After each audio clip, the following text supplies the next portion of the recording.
Hi mga kasyang! For today's video po ay nag-general cleaning tayo. So, flex ko nga pala ito, si tatay ko. Ayan, inayos niya na ulit yung halamanan ko.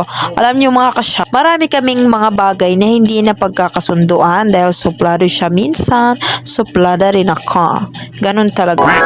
Pero pagdating sa paglilinis at pagtatanim, ayan, magkasundo talaga kami mga kasyang. Sa mga panahon nga ito mga kasyang ay wala akong kapera-pera. Kaya ayan, kinakabahan talaga ako kapag hapon na. Kasi required yan magbigay sa kanya ng bilog, te. Sabi ko nga mga kasyang, ba't niya inayos? Wala akong pagbigay. Sabi niya, sige lang daw. Ay! Kilala kita, tay. Ayan, inayos niya na yung halamanan ko.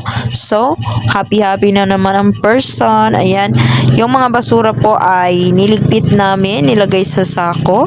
Dahil hanggat maaari ay iniiwasan nating nakakalat. Tapos na nga ang pandemic mga kasyang, pero hindi pa rin ako tumitigil kasi may mga plantita pa talaga at malaki ang pakinabang na makadagdag sa gastusin ngayon yung mga konting benta. Kaya lang, nasimot na talaga yung halaman ko, kaya balik sa umpisa. Yun lang guys for today's video. Bye-bye!